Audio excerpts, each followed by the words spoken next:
Fine. Hey, welcome back. This is the Baco Motorsports Power Hour, Bakersfield Speedway segment. I've got a winded Scott Schweitzer here. I think he just ran up a flight of stairs and came in from the racetrack, I think. Absolutely. Busy trying to get ready for opening night, March 5th. Opening night, March 5th. We've got, he's got some posters here. So basically almost every Saturday night from now, with the exception of one, right? Yeah, we take 2 weekends off. Other than that, we're racing every Saturday night and a couple of Fridays. And I forgot about a couple of Fridays, World of Outlaws, which is next up. Yep. Friday night. Big Tax to-do. day. Yep. First time in Friday, April 15th. First time in 10 years for the World of Outlaws at Bakersfield Speedway. So a lot of things happening at the track north of Oildale. Yeah, we're, it always happens. We take our time off during the winter, and then you hit that mode where you got to start getting ready, and we're in that mode, and people are renting the track. We're doing the driving school, stuff like that, so it's been busy.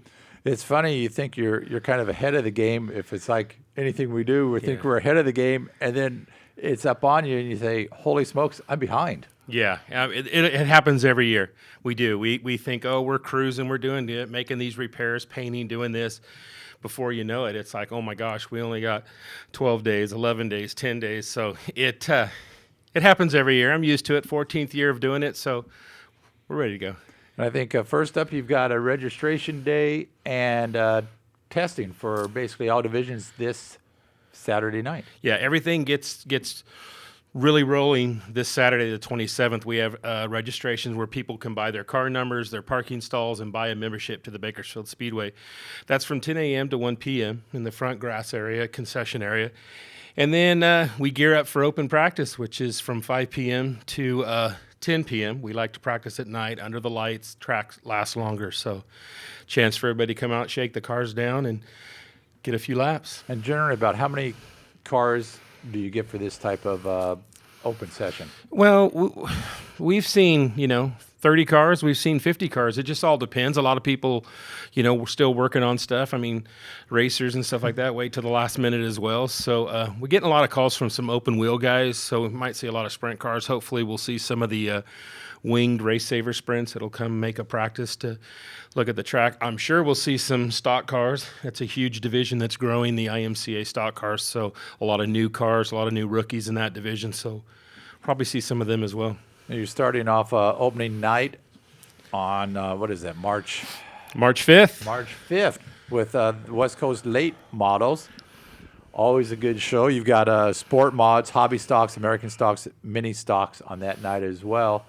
And the late models run basically once a month at the track, correct? Yeah, the opening night division is the West Coast late models. They're running with the World of Outlaws in Vegas that week, in the Vegas, the Sprint Cup race and all that, and then we get them that following Saturday. I think they race Thursday night over there. So it's always a good show. We'll see some different people that don't normally run the track throughout the year, but travel out to the West Coast for that race, and then they stay and come over to Bakersfield. So opening night late models is usually a great race. And that's what you had last year. I think Bobby Hogue started off. Did he get the win last year? Not sure, but we had guys like Don Shaw that we don't usually doesn't make a trip out here that he did. So that's what's cool about this race, that we piggyback it off the Las Vegas event. So we hopefully get to see some names that we don't normally see. Yeah. And which will happen if they don't tear up the cars, blow up an engine, or all the other things that can happen to racers on race days. Yeah, and it's always tough too. I found out it's tough because these guys race back east and their haulers are so big that there's some regulations getting across into California. Right. So some of the guys can meet those regulations and they come on over into California and they race this event, and some it's a little bit tougher. And after that, what do we have going on at the Speedway? Well, just our normal Saturday night stuff, which is, modified sport mods, that type of deal. When I build the schedule in the off season, I like to keep it relatively the same. I know what works out there. I know what the fans like, and I try not to stray away from that. We do have a couple of new things this year. Outlaws is one. We got a couple Enduros, things like that. But, our bread and butter is what works for us, and that's what we do, and that's what we stick to. I think this is ways off. It's only a month and a half away, the World of Outlaws race. What's the buzz on that you're hearing? It's good. people are always asking me, "Are you sold out? Or you're sold out?" No, there's plenty of tickets because we're not racing yet. Once we start racing, we'll be able to. All of our advertising budgets will really kick in, and we'll be able to blast it. And every Saturday night, we'll actually be able to sell tickets at the Speedway starting March 5th. So a person that's out at the track can come down in and grab a ticket. So it's going to be a good event.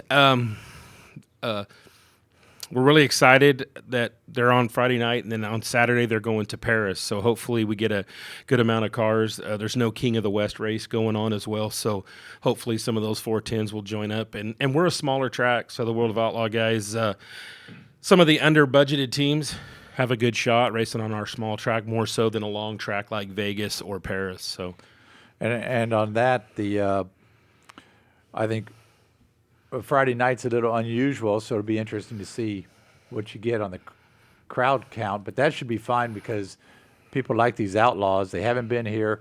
And then it's limited seating. You've gone out and measured the grandstands, and it's all reserve seating, correct? Well, the reserve seating is considered the top 5-6 rows. Okay. It's kind of, I mean, when we step up to a caliber of event like this, I mean, we're kind of bound to some rules and regulations, and that's one of them. They want to sell a reserved, a little bit, premier seat, as they would call it. So with our venue, the way they went about doing that is the top 5 or 6 rows. So we haven't actually painted the grandstands yet. We've got everything laid out and marked and ready to go.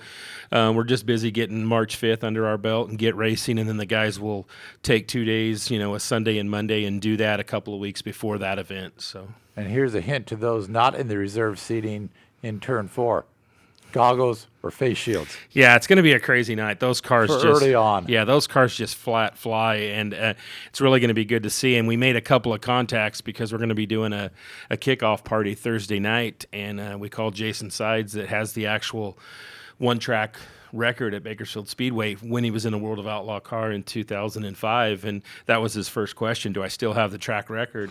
And we told him yes. He said, okay, I'll be at the party. So it's cool things like that. I mean, even these guys travel all around the world and race. He still remembered where he has the track record, and excited to come back. So really looking forward to it. It's going to be a great event, and to have the World of Outlaws, and the fans are going to see the best of the best that you always hear about on TV and stuff out there. So it'll be cool. And it goes really quickly, but last Saturday you had a little event at the Crystal Palace that honored the top 10 finishers and the champions in your track banquet last Saturday night from 2015. How did that go? Went well. As always, it's a great venue to have it at the Crystal Palace. It's really cool to be able to have our awards banquet there, and had a good turnout, and we're able to crown those champions, which we do. People always ask, why don't you do it at the end of the year? When I took over the Speedway in 2003, it's what the prior owners did, and we just kind of followed that tradition and did the same. So that's why we always do it right before the kickoff of the new racing season. We crown our champions and have a chance to get together and talk racing, and that's what we did. Worked out well. Appreciate you showing up, and had a good event. And certainly gets you time to size all the drivers, because in addition to nice trophies, they all got a jacket as well. Yeah, they got their Hoosier Champions jacket, in which that's a big deal to a lot of them. They don't really, the trophy or whatever, you can put that away, put the plaques up, but you know what, they care about that jacket because they can wear that. And then the next day we had an event out there, that Kenny Wallace Dirt Driving Experience, and we seen a couple of track champion jackets walking around out there. So they love to get them, earn them, they deserve them, so they like wearing them. And real quick, a couple opposite ends of the spectrum here. First, Tina Wheeler, Driver of the Year in mini stocks. How is that determined? The group that sits down, I'm not part of the vote, but I'm in the room. I thought it was well earned. I mean, she put on an impressive year. There was some other guys that had a lot of main event wins and some statistics throughout the year, but I mean, they just kind of looked at the adversity of what she went through, who she was racing against, her whole year in general. And I thought it was a fitting person to get that Driver of the Year, and glad she got it. She was very excited about it. So I think it was a good vote. Like I said, there was a couple of people that were close running, but I think it turned out to be. I'm not going to argue with that, because she jumped out to a pretty big lead, a lot of wins, and then had some adversity. Yeah. Kind of had to hang on and race and just get some finishes and stay up there and get the win.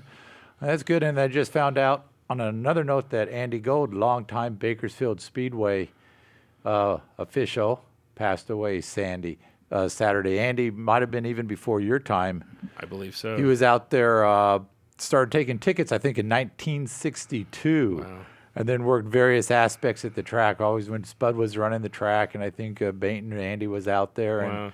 And so a long time official. He's 88 years old and had just gone to the Central Coast. And I think I did meet Andy when we first did take over. He was kind of hanging around the back booth area and was able to shake his hand and talk to him a little bit. So it's always we always hate to hear that when we lose somebody, and especially a family member of the Speedway. Yeah, and I got noticed because he was such a fixture out there. I think about 40 years he worked out there. Wow. So that's a long time employee. Absolutely. And so I just want to wish you well in the upcoming season. Well, thank you. Appreciate it. We're looking forward to a good season, and hoping the fans will get out and bring a friend, come out and enjoy some Saturday night racing. Let's keep motorsports alive in Bakersfield. Yeah, and it's a really good timing because El Nino has been taken over by the blob, so the weather is great for this weekend. It's supposed to be good next for opening weekend, and nothing better than nice weather to open the racing season. Absolutely. Okay, well, I want to thank you for coming in. Thank you, Mike. And that brings to a conclusion the Louis Amistoy missing Baco Motorsports Power Hour show. And there is Louis. He's back in his chair. He'll be back next week, unfortunately. Until then, Mike Griffith, getting out of here, Scott Schweitzer. Thank you. Thanks for listening.